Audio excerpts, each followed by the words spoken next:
el doctor Daniel Sobato. Colombia, empezamos por Colombia. ¿Puede ser un polvorín para América Latina? Es un polvorín para América Latina. Toma en cuenta, Pablo, lo siguiente. En Colombia tenés una tormenta perfecta.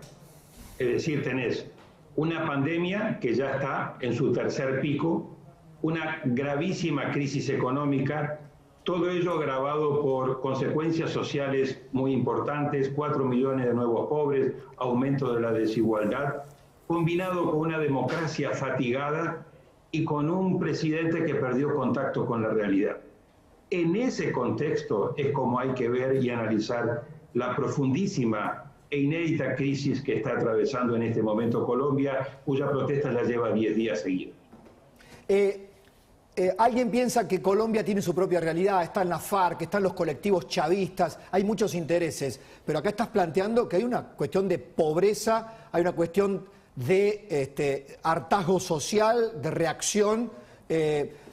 Hace un rato en el programa de Eduardo Feynman, Jaime Durán Barba, que conoce muy bien América Latina y también la Argentina, ha dicho, cuidado porque las protestas se pueden justamente expandir, este malestar puede cundir. Pablo, hay que tomar en cuenta que en el segundo semestre del año 2019, América Latina fue recorrida de norte a sur por un serpenteo de protestas sociales, desde Haití a Honduras, pasando por Colombia, que las había tenido en septiembre del 2019, luego por Perú y luego el estallido social en Chile de octubre del 2019. Esto no es nuevo, por eso yo hablo de democracias fatigadas y de sociedades con profundo malestar social. Luego vino la pandemia y todas estas protestas fueron mandadas a cuarentena y muchos gobiernos, incluido el de Duque, pensaron de que el problema se había solucionado. Ellos pusieron en marcha un diálogo social, sacaron algunas conclusiones y tomaron algunas medidas.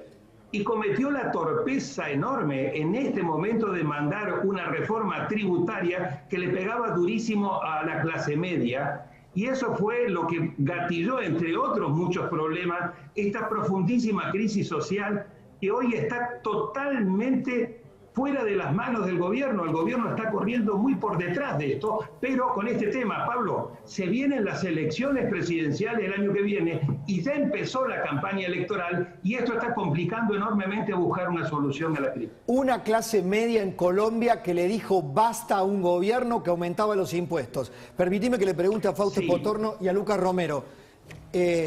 Hay sociedades que se rebelan cuando les aumentan los impuestos. Nuestra presión tributaria parece no tener fin. No tiene fin. Argentina, a las empresas estamos en niveles récord históricos. Es el segundo país que más impuestos le cobra a las empresas en general, según PricewaterhouseCoopers.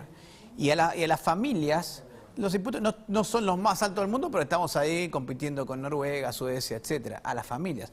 Y explico por qué es grave. Porque Noruega, Suecia, etcétera, los nórdicos, le cobran muchos impuestos a las personas, pero muy pocos impuestos a las empresas.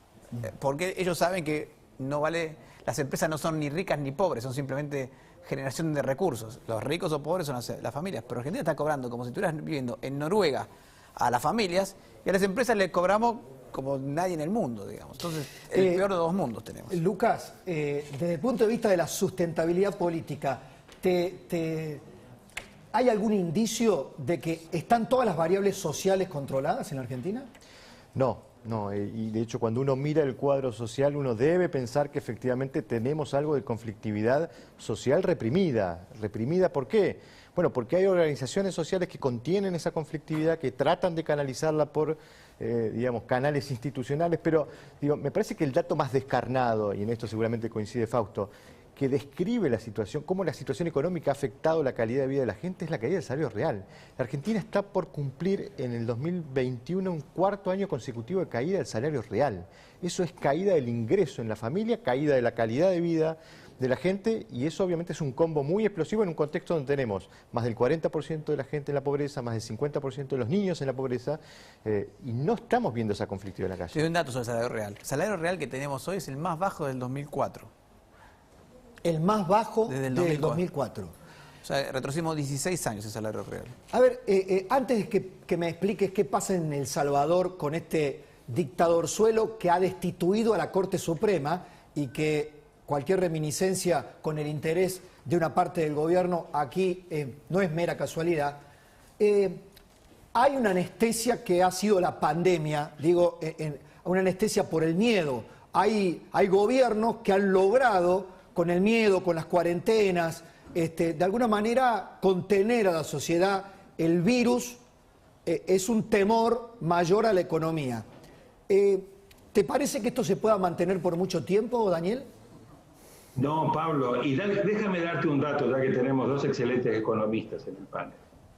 Hasta ahora, cada vez que hablábamos de todos los problemas de América Latina, siempre decíamos, pero bueno, hay 4 países, particularmente 3, que eran los de la Alianza del Pacífico, que era lo que podíamos mostrar. Los 3 países de la Alianza del Pacífico, que eran los líderes de la región, Chile, Colombia y Perú, están en una profundísima crisis económica, política y social. Y esto es una tendencia muy importante, este malestar, estas crisis políticas de gobernabilidad, llegaron para quedarse en la región y creo que lo peor está por llegar. ¿Por qué?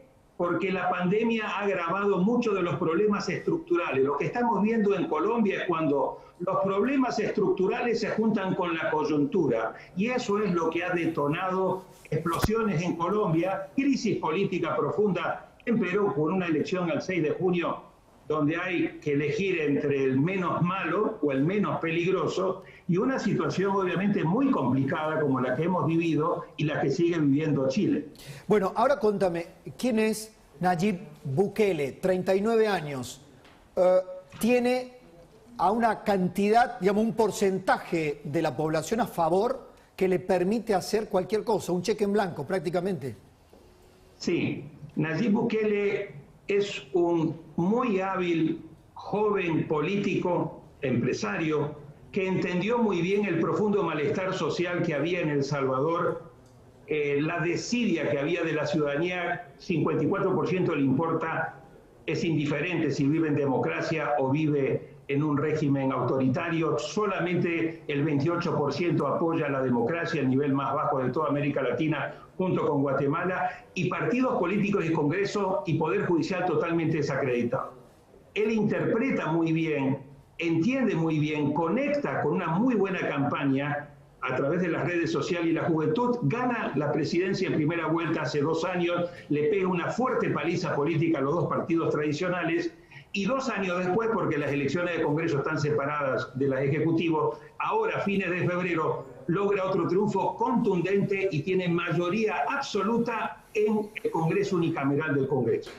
Con esa mayoría absoluta que tiene en el Congreso, que tomó posesión el fin de semana pasado, las primeras decisiones fue destituir la Sala de lo Constitucional de la Corte Suprema de Justicia en cuestión de horas, destituir al fiscal general, quedarse con el control de la Sala de lo Constitucional y del nuevo fiscal, y 24 horas después decretar una amnistía para todo su gabinete respecto de todas las adquisiciones y todas las compras que se hayan hecho durante el 2020 y 2021 en relación con la pandemia. Daniel, control absoluto. No, impacta, ¿no? Este que ven en pantalla es el presidente de El Salvador, 39 años. Llegó al poder con un manejo de las redes sociales impresionante. Digamos, sería la contracara de un Barack Obama, que fue el primero que llegó ¿no? y fue institucionalista, un presidente que marcó a Occidente con su impronta, que está tratando de retomar Biden. Ahora, también las redes sociales pueden llevar al poder a sujetos como este, ¿no? En el arco ideológico, con todo lo que significa derecha, izquierda y sus variantes, ¿dónde está parado este Bukele? Bukele está con Bukele, no hay ideología, acá hay hambre y apetito de poder, es un candidato totalmente anti-establishment, antisistema, claro, y obviamente con un apetito por concentrar todo el poder, porque lo que hemos visto es parte de lo que va a seguir avanzando. Y este es un tema muy peligroso porque también hay una tendencia regional, Pablo, la tensión entre los ejecutivos y los poderes judiciales, que lo estamos viendo en muchos países, con el apetito de muchos ejecutivos de vía control del legislativo apoderarse también del control del judicial. Por eso la elección en Argentina del mes de noviembre va a ser clave para ver cuál es el nivel de capital político que va a tener la administración Fernández para los próximos 2 años. Ahí es donde la democracia argentina se está jugando muchísimo, muchísimo. Bueno, te viniste solo acá y te quiero retener. Ahora, mira vos, de El Salvador pasamos por Colombia y llegamos a nuestra Argentina, la tuya también. Estás absolutamente al tanto del embate doble de Cristina Fernández de Kirchner y de Alberto Fernández contra la Corte Suprema, a quien han acusado a todos los integrantes de elegir a un candidato, de promover a Horacio Rodríguez Larreta como candidato a la presidencia, con lo cual un conflicto institucional que va a tener capítulos por delante. De esto estás hablando. Digo, hay como un atrevimiento cada vez mayor en las democracias latinoamericanas de ir por la justicia. Absolutamente, porque la justicia es clave. La justicia es la que en última instancia te va a decir qué está bien, qué está mal, qué es legal, qué no es legal, qué es constitucional, qué es inconstitucional. Mira, lo vemos. En México, Andrés Manuel López Obrador, que tiene mayoría en el Congreso con su coalición, acaba de extenderle el periodo de presidencia del presidente de la Corte Suprema por 2 años más, lo cual es totalmente inconstitucional. Golpe de Estado del Estado de Derecho en El Salvador, como hemos visto. Captura de la Sala Constitucional en Guatemala por el Pacto de Corruptos. Captura de la Corte Suprema en Honduras por el gobierno corrupto del narcoestado hondureño. Captura del Poder Judicial en Paraguay. Tensión entre Bolsonaro y la Corte Suprema de Justicia en Brasil. Captura del Poder Judicial del nuevo presidente Luis Arce en Bolivia, que recupera control del Poder Judicial y manda a detener a la presidenta que había ejercido de manera transitoria. Y así podría continuar, ni que hablar de Venezuela, ni que hablar de Nicaragua, donde están totalmente cortados. Con lo cual, una de las tendencias fundamentales es esta. Los intentos desde el Ejecutivo, vía control del Congreso, si tenés las mayorías, para destituir y volver a reemplazar para tener el control de la justicia. Lo voy a traducir brutalmente. Es lo que venimos planteando. Cristina interviene hoy, de hecho, el gobierno de Alberto Fernández para garantizar ganar la elección, porque su propósito está muy claro: ir por el Poder Judicial, porque además tiene un interés propio, que es blindarse y defenderse, no por las vías del Estado de Derecho, de todas las causas de corrupción que tiene en su contra. Todo está atado a la elección de noviembre, Pablo. O sea, el objetivo para el gobierno es estar condenado a no perder esa elección y en la medida de lo posible hacer una muy buena elección para ojalá mantener mayoría o acrecentar mayoría en el Congreso y a partir de ahí ir a la justicia. La justicia es como la línea Maginot. Si no tenés la justicia, no podés avanzar porque tenés límites. Una vez que vos cooptás a la justicia, cada decisión que vos tomás, cuando te dicen eso es ilegal, le dices pregúntele a la justicia va a decir efectivamente es legal. Necesitan a la justicia. Sin la justicia no pueden avanzar y todo va a estar sometido de aquí a noviembre a poder ganar una elección. Por eso el presidente Fernández dijo lo que dijo. La dignidad de los argentinos implica que no vamos a pagar la deuda, vamos a seguir emitiendo, todos los problemas económicos los vamos a ver después de noviembre, porque en el cálculo que ellos tienen, la economía no les revienta de aquí a noviembre. No sé qué opinan los economistas, pero creo que ese es el cálculo. Bueno, vamos a hacer una pausa.